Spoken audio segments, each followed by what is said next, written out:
Magandang araw mga kakutsero. Ito na naman po ang inyong lingkod na si Paring Jigs na magbibigay sa inyo ng giya ngayong araw ng Sabado. Ngayon po ay November 23 at meron po tayong siyam na magagandang karera.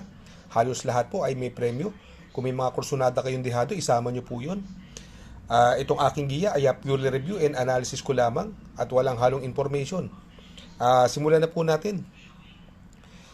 Race number 1, kung saan magsisimula ang ating first winner take all. Pilracom rating base handicap system race, class 5, 11 to 15 split. Distance is 1400 meters at dito po ay full gate po tayo, no? Dito po sa karerang ito, no, wala akong ibang nakikitang mabilis dito bukod kay Lemon Bell at Diamond Story, no? Pero sa tingin ko walang papoporma yun si Lemon Bell dito, no? Kaya sa tingin ko siyang horse to beat na sakay ni Boss Jenjen Huko, no? Sa tingin ko pwede magbibigay ng magandang laban sa kanya rito yung numero 7 na si Raga Mapin, no? Etong si Raga Mapin, last run po nito na tercero po ito, no? Nagpreba po siya ng 1.15. Na tercero po siya kay Buayang Bato. Ito medyo dalawang beses na sumiksik to pero may tsamba sana siya nung laban na yun at saka partida, wala pa siyang ganong takbo, galing po siyang bakasyon, no? Ito pwedeng rumimati, no? Magandang diyado po ito, no? Yung numero 5 spaghetti pababa, no? Sakay ni Jan Alvin, gamay niya po yan, no? Pwedeng makachamba po yan, no? Kaya dito sa race number 1, mamimili po ako. Tatlo po ang pipiliin ko dyan. Doon ako sa numero G's na si Lemon Bell. Panigundo ko, numero 7, Raga Muffin. At isasama kong pandiyado, numero 5 na si Spaghetti pababa. Sa race number 2, Marho Manila Horsepower Organization Trophy Race. Dito po magsisimula ang first pick 5. Distansya po is 1400 meters at may 8 kalahok, no? Dito po possible magdala ng unahan yung Bini-Bini, no? At sa tingin ko naman aantabayanan ni Go Uste at saka ni Happy Julian yan, ha. Itong si Bini-Bini, siya po may best time na 1.27.6. At kaya lang, medyo hindi magaganda yung mga tinatakbo. Although nakikipaglutsahan siya nakaraan, andyan po, maatabayan na kagad siya ni Happy Julian at ni Go Uste, no? Ito, bumaba ng laban po, no? Bumaba ng group rating si Boss Pabali, no? Na sakay po ni Jan Alvin, no? At saka itong Queensland, no? Itong si Queensland, nanalo po yan, no? Nanalo po yan si Queensland no October 12, no? Nagpreba po ng 1.30, beating the likes of Flamenco Das and Jeng Sadinap, no? Ito namang si Lucky Julian, August 16, nag 1.15 po siya, no? Sa 1200 meters at tinalo po niya sila Advance Party, Rule the World at saka si Within Reach, no? Kaya dito sa race number 2, no? Magtatatlo po ulit ako dito. Doon po ako sa numero 7, Happy Julian. Panigundo ko, numero 3, Boss Pabali. At isasama ko pandiyado, yung numero 6 na si Queensland. Sa race number 3, dito naman po magsisimula ang ating second winner take all. Marho Metro Manila Turf Club Incorporated Trophy Race Senior. Distance is another 1400 meters at dito may siyam na kalahok, no? Dito po sa karerang ito, no? Dito nakikita ko pwede magdala ng unahan yung Easy Way, no? Bagamat andyan si Sky Story, mukhang aantabayanan ni Jeffrey Sarati yan. Itong winner pa rin, inayaw lang po nung karera yan, no? Siya po ng Yamado ron, no? Biglang nasilip ng Yamado, parang inayaw lang siya nung karera, no? Segundo po siya dumating nun. Itong si May Francilot, ito, in the money lagi ito kay JR Sargente Ocampo, no? Nakakwarto po kay Batang Manda yan, no? At ito naman si Sandigan, galing din po sa panalo yan. At ito naman, Giant Killer, si Ninong, no? Nasakay ni Jomer, Storke, gamay na gamay niya po yan, no? Kaya dito sa race number 3, magtatatlo po ulit ako dito. Ang pampermero ko po dyan, numero 6, Sky Story. Panigundo ko, yung numero 5, May Pransilot. At isasama ko pandiyado, yung numero 1 na si Winner Parade.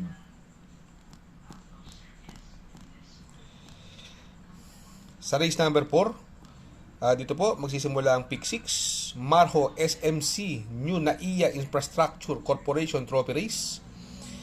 Distance is another 1400 meters at may 7 kalahok. Itong karerang ito, no? Tingin ko walang mauna kay Boy Lollipop. Kaya lang, medyo magaang lang yung nilabanan niya noon. Sila mucho caliente lang yun, no? At nagpreba lang po siya ng 1.30 nung laban na yun, no? Itong Viva de Oro, sa tingin ko siya may best time dito. Ang baba sa laban po ni Viva de Oro. May prueba pong 1.12, 1.12 media yan. At sakay-sakay pa rin siya ni Bumbong Villegas. Sa tingin ko siya ang horse to beat. Itong stand-in pit, ang ganda ng tinakbo niya nakaraan kay Modern Birthday, no? Siya po ang nauna ron, no? Pagkuha ni Modern Birthday, bumabalik pa yan, si stand-in pit, no? Kapiraso lang siya nagkatalo doon, no? Ito naman si Bali Bell, gamay po ni Jeff Lizarate at medyo mababa rin po sa laban. Kaya dito sa race number 4, no? Dalawa na lang po pipiliin ko dyan, no? Doon po ako sa numero 7, Viva de Oro. At ang panigundo ko naman po, yung numero 2 na si Stand-in Pit. Sa race number 5, dito po magsisimula ang ating second pick 5. Marho Magnolia and Pure Foods Trophy Race SR. Distansya is another 1400 meters at may 11 kalahok. Dito po, no, possible scenario, no, pwede magdala ng unahan yung Usam Call, no, tsaka Smiling Lady, no. Guest of Honor, may tulin din po yan, ha. Itong double strike galing sa panalo po yan, no. Itong Flamenco Das, ang baba po sa laban nito, no. Ito naman Magical Sap, Giant Killer yan, no. Pinanalo po ni Mr. Elos yan, no. Nanalo po yan si Magical Sap, nag 1.29 yan, no. Pero yung pagbabalik niya, hindi, pang-apat lang po siya dumating doon. Pero sa tingin ko may panalo pa rin yan, ha. Yung Jeng Sadinap, no, napakababa naman sa laban itong Jeng Sadinap, no. Kaya lang hindi magaganda mga tinatakbo, pero sa tingin ko mukhang kukunin ko pa rin siya, no. At binigay na po kay RA Base, no. Ito naman si Baling Rigit, may preba rin po siyang 1.29, no, sa 1400 meters, no. Kaya dito sa race number 5, magtatatlo po ako dito. Doon po ako sa numero 3 na si Flamenco Dust. Panigundo ko, numero 2, Guest of Honor, coupled with Magical Zap. At isasama ko pong pandiado, yung numero 8 na si Jeng Sadinap. Sa race number 6, dito po magsisimula ang pick 4. Distansya po dito, no, ay 1400 meters at may 8 kalahok. Etong si Queen Margot nung karera, labas ito, medyo hindi maganda tinakbo, no, kaya sa tingin ko ayoko muna sa kanya, no. Although sa tingin ko siya ang malyalyamado dyan, pero ayoko muna sa kanya, no. Etong si Princess Serena, sa tingin ko walang mauuna, no, at sa tingin ko walang masyadong matulin. Pwede na namang makabuo ng ere to si Princess Serena, no. Ang galing ng tinakbo niya nakaraan, ni Princess Serena, kila Quincy, maganda tinakbo niya ron. Nagpreba po ng 1.16.8, no. Tinalo po niya sa datingan si Quincy at si Mr. Aldrich, no, nung November 15, no. Bandera tapos po siya ron, medyo dehado pa siya ron, no. Itong Gabel, ito ang baba po sa laban, no. Bumenta na to nakaraan, mukhang kinulang pa, no. Pero dito baka makachamba po, no. Isasama ko po yan si Gabel, no. At ito naman si Barayong, last run po nito. Nasegundo po siya kay Chase the Gold at nagprueba po ng 1.16.6, no, nung November 13, no. Kaya dito sa race number 6, no, magtatatlo po ako rito. Doon ako sa numero 3, Princess Serena. Panigundo ko, numero 1, Gavel, coupled with Mount Amandiwing. At isasama kong pandiado, numero 2 na si Barayong. Sa race number 7, Marho Andox Dokito Frito Trophy Race, SR. Distance is 1400 meters at dito may 11 kalahok, no. Another anybody's race, no. Ito si Doña Chicha, hindi natin alam kung wala talaga sa condition o malalaman natin ang ganda ng numero niya ngayon, although andyan si Flywheel na pwede magbigay ng pressure sa kanya at saka yung si Crown Prince, ito makikita natin, no, ang baba sa laban po, no. Ang pagbabalik, no, numero 4 Malibu Bell, no. Nasa kay ni Pabs Cabalejo, no. Sa tingin ko siya ang pipiliin ko diyan, Ang tingin ko magbibigay ng magandang laban diyan yung Heroes del 96, magandang diado po yan, At saka si Crown Prince, no. Itong dalawang numero 7 may panalo din po yan, Potential Snow White, no. Napupunto si Snow White, nakakadalawang sunod na panalo na, no. Pero itong si Malibu Princess nung August 11, nanalo po yan. Nagprueba po ng 1.28.4 sa 1400 meters, beating the likes of BG, Cold Digger, and May Jopay, no. Medyo malalakas po yung nilabanan niya ron, no. Kaya dito sa race number 7, no, Magtatatlo po ako dito, no, sa race number 7. Doon po ako sa numero 4 Malibu Princess. Ang panigundo ko po dyan, yung numero 7 Potential, coupled with Snow White. At isasama kong pandiado, yung numero 10 na si Crown Prince. Sa race number 8 sa penultimate race, Pilracom rating based handicap system race, class 4, 28 to 33. At ang distansya po is 1400 meters. At dito, another full gate po tayo, no? May coupled entry na numero 5, no? At dito po sa laban na ito, anybody's race, no? Pero makikita natin dito yung pagbabalik ni Doña Leoncia, no? Etong si Doña Leoncia po, nung August 13, nagprueba po siya sa media ng 1.42.6, beating the likes of Part-Time Lover and Daily Bird. Malakas po yun, ha? Kaya lang galing sa bakasyon, kaya magpo-protection ako, no? Yung basket of gold binigay na po kay JR Sargent de Ocampo, at may prueba rin po yan sa 1400 meters na 1.25.6, no? Ito namang si Workbell, ito ang ganda ng panalo ng karera nito, no? Sama ng larga, no, na ni Workbell, ang sama ng larga, tapos kumaskas, pero nanalo, nakapigil pa rin, no? Nung November 17, no, nagpreba po ng 1.27 sa 1400 meters, no, beating the likes of Jubilum, no? Kaya dito sa race number 8, no, magtatatlo po ako rito, no? Doon ako sa numero 9 Doña Leoncia, panigundo ko numero 12 Basket of Gold, at isasama kong pandiado yung numero 8 na si Workbell. Sa race number 9 sa last and final race, Marho Andox Liempo Trophy Race.